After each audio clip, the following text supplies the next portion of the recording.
ഒത്തിരി നല്ല സിനിമകൾ കൊണ്ട് 2025 വളരെ നല്ല വർഷമായിരുന്നു മലയാളത്തിന്. പ്രത്യേകിച്ചും ലാലേട്ടനും മമ്മൂക്കിയും ഞെട്ടിച്ചതുപോലെ പല നടന്മാരുടെയും അഭിനയ മികവ് നമുക്ക് കാണിച്ചു തന്ന വർഷം കൂടിയായിരുന്നു 2025. അങ്ങനെയിരിക്കെ 2026ലും ഇനിയും ഒത്തിരി നല്ല മലയാള സിനിമകൾ വരാനിരിക്കെ ഒരുപാട് പ്രതീക്ഷ തരുന്ന ഒത്തിരി സിനിമകൾ ഈ വർഷവും റിലീസിലെത്തുന്നുണ്ട്. Yes, most awaiting top 10 upcoming Malayalam movies in 2026. 10ാം സ്ഥാനത്ത് പള്ളിച്ചട്ടമ്പി. ടോവിനോ തോമസ്, കയാടു ലോഹർ എന്നിവരെ പ്രധാന കഥാപാത്രങ്ങളാക്കി ഡിജോ ജോസ് ആന്റണി സംവിധാനം ചെയ്യുന്ന ചിത്രമാണ് പള്ളിച്ചട്ടമ്പി. ഐഡന്റിറ്റി, നരിവേട്ട എന്നീ ചിത്രങ്ങളുടെ വിജയത്തിനു ശേഷം ടോവിനോയുടേതായി പുറത്തിറങ്ങുന്ന ഈ ചിത്രം 1950-60 കാലഘട്ടത്തിൽ നടക്കുന്ന കഥയാണ്. Queen, Jana Gana Mana, Malayali from India എന്നീ സിനിമകളിലൂടെ ശ്രദ്ധേയനായ സംവിധായകൻ ഡിജോയ്ക്കൊപ്പം ദാദാസാഹിബ്, ഷിക്കാർ, കനൽ, നടൻ, ഒരുത്തി എന്നിങ്ങനെ നിരവധി ചിത്രങ്ങൾക്ക് തിരക്കഥയൊരുക്കിയ സുരേഷ് ബാബുവും കൈകോർക്കുന്നുണ്ട്. ഈ ഒരു സിനിമയ്ക്ക് വമ്പൻ പ്രതീക്ഷയാണുള്ളത്. 9ാം സ്ഥാനത്ത് വല. ജഗതി ശ്രീകുമാറിനെ പ്രധാന കഥാപാത്രമാക്കി അരുൺ ചന്തു സംവിധാനം ചെയ്യുന്ന സയൻസ് ഫിക്ഷൻ ചിത്രമാണ് വല. ഹോളിവുഡ് സിനിമകളെ അനുസ്മരിപ്പിക്കുന്ന തരത്തിലുള്ള മേക്കിങ്ങോടെ എത്തുന്ന ചിത്രം മലയാള സിനിമ ഏറെ ആവേശത്തോടെ കാത്തിരിക്കുന്ന ഒന്നാണ്.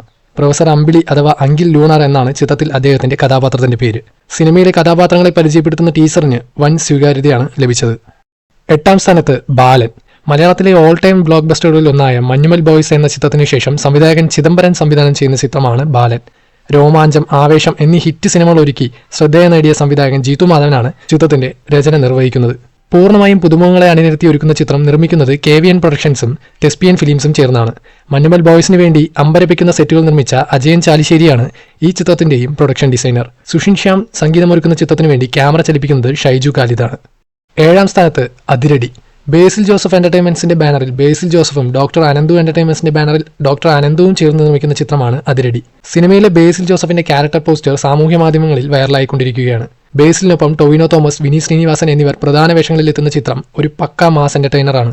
അരുൺ അനിരുദ്ധനാണ് സംവിധാനം ചെയ്യുന്നത്. ബേസിൽ ജോസഫ് സംവിധാനം ചെയ്ത മിന്നൽ മുരളിയുടെ തിരക്കഥാകൃത്തുക്കളിൽ ഒരാളായ അരുണിന്റെ സംവിധായകനുള്ള അരങ്ങേറ്റ ചിത്രം കൂടിയാണ് അതിരടി. 6ാം സ്ഥാനത്ത് ഖലീഫ. പോക്കിരി രാജയ്ക്ക് ശേഷം വൈശാഖും പൃഥ്വിരാജും ഒന്നിക്കുന്ന ചിത്രമാണ് ഖലീഫ. ദ ബ്ലഡ് ലയൺ എന്ന ടൈറ്റിലൂടെ പുറത്തുവരുന്ന ചിത്രത്തിന്റെ പ്രൊമോ വീഡിയോയ്ക്ക് വൻ സ്വീകാര്യത ലഭിച്ചിരുന്നു. പ്രതികാരം സുവർണ്ണ ലിപികളിൽ എഴുതപ്പെടും എന്നാണ് സിനിമയുടെ ടാഗ് ലൈൻ. ആമിർ അലി എന്നാണ് ചിത്രത്തിൽ പൃഥ്വിരാജ് അവതരിപ്പിക്കുന്ന കഥാപാത്രത്തിന്റെ പേര്. Adam John, London bridge, masters, കടുവ എന്നീ സിനിമകൾക്ക് ശേഷം ജിനു എബ്രഹാം പൃഥ്വിരാജ് ടീം ഒന്നിക്കുന്ന ചിത്രം കൂടിയാണിത്. ഈ ഒരു ചിത്രത്തിനും വൻ പ്രതീക്ഷയാണുള്ളത്. 5ാം സ്ഥാനത്ത് ഐ ആം ഗെയിം. ഒരു ഇടവേളയ്ക്ക് ശേഷം ദുൽഖർ സൽമാൻ മലയാളത്തിലേക്ക് തിരിച്ചെത്തുന്ന ചിത്രമാണ് നഹാസ് ഹിദായത്ത് സംവിധാനം ചെയ്യുന്ന ഐ ആം ഗെയിം. വേഫറർ ഫിലിംസിന്റെ ബാനറിൽ ദുൽഖർ സൽമാൻ, ജോം വർഗീസ് എന്നിവർ ചേർന്നാണ് ചിത്രം നിർമ്മിക്കുന്നത്. സ്റ്റൈലിഷ് മാസ് ലുക്കിലാണ് ചിത്രത്തിൽ ദുൽഖർ സൽമാൻ എത്തുന്നത്. RDX എന്ന സൂപ്പർ ഹിറ്റ് ചിത്രത്തിന് ശേഷം നഹാസ് സംവിധാനം ചെയ്യുന്ന ചിത്രത്തിന് ഒത്തിരി പ്രതീക്ഷയാണുള്ളത്. 4ാം സ്ഥാനത്ത് കത്തനാർ. മലയാളത്തിലെ ഏറ്റവും ചെലവേറിയ സിനിമയെന്ന വിശേഷണത്തോടുകൂടി ജയസൂര്യ നായകനായി എത്തുന്ന ചിത്രമാണ് കത്തനാർ. കടമറ്റത്ത് കത്തനാരുടെ കഥകളെ അടിസ്ഥാനമാക്കിയാണ് ഈ സിനിമ ഒരുങ്ങുന്നത്. ഈ സിനിമയ്ക്കായി 3 വർഷത്തിലധികമാണ് ജയസൂര്യ മാറ്റിവെച്ചത്. Philip and the Monkey Pen, Home തുടങ്ങിയ ചിത്രങ്ങളിലൂടെ ശ്രദ്ധേയനായ റോജിൻ തോമസ് ആണ് ചിത്രത്തിന്റെ സംവിധായകൻ. അനുഷ്ക ഷെട്ടി, പ്രഭുദേവ എന്നിവർ പ്രധാന വേഷത്തിലെത്തുന്ന ചിത്രം വൻ പ്രതീക്ഷയാണുള്ളത്. വെർച്വൽ പ്രൊഡക്ഷൻ ഉൾപ്പെടെയുള്ള അപ്ഡേറ്റഡ് ആയിട്ടുള്ള പുതിയ ടെക്നോളജി ഉപയോഗിച്ചാണ് സിനിമ ചിത്രീകരിച്ചിരിക്കുന്നത്. 3ാം സ്ഥാനത്ത് ആട് 3. മലയാളികളെ ചിരിയുടെ അങ്ങേയറ്റത്തേക്ക് എത്തിച്ച ആട് സീരീസിന്റെ 3ാം ഭാഗമായ ചിത്രമാണ് ആട് 3. 2026ൽ പടം റിലീസിനെത്തുമെന്നാണ് പ്രതീക്ഷ. ജയസൂര്യ, വിനായകൻ, വിജയ് ബാബു എന്നിവർ പ്രധാന വേഷങ്ങളിൽ എത്തുന്ന സിനിമ ഒരു എപ്പിക് ഫാന്റസി ചിത്രമായിരിക്കും. ആട് 3ലും വലിയ പ്രതീക്ഷയാണുള്ളത്. 2ാം സ്ഥാനത്ത് പാട്രിയറ്റ്.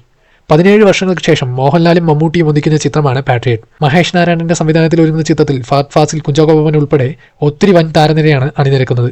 ചിത്രത്തിന്റെ കഥയും തിരക്കഥയും രചിച്ചത് സംവിധായകൻ മഹേഷ് നാരായണൻ തന്നെയാണ്. മോഹൻലാലും മമ്മൂട്ടിയും ഒരുമിക്കുന്നതുകൊണ്ട് ഈ ഒരു ചിത്രത്തിനും വലിയൊരു പ്രതീക്ഷയാണുള്ളത്. 1ാം സ്ഥാനത്ത് ദൃശ്യം 3. പ്രേക്ഷകർ ആകാംക്ഷയോടെ കാത്തിരിക്കുന്ന മോഹൻലാൽ, ജീത്തു ജോസഫ് ചിത്രമാണ് ദൃശ്യം 3. ഒക്ടോബർ അവസാനം ചിത്രീകരണം തുടങ്ങിയ സിനിമ വെറും 1 മാസം കൊണ്ടാണ് പൂർത്തിയാക്കിയത്. തൊടുപുഴ, വാഗമൺ എന്നിവിടങ്ങളിലായിരുന്നു ഷൂട്ട്. ആദ്യ 2 ഭാഗങ്ങളും സൂപ്പർ ഹിറ്റ് ആയതിനാൽ 3ാം ഭാഗത്തെക്കുറിച്ചുള്ള പ്രതീക്ഷകളും ഏറെ വലുതാണ്.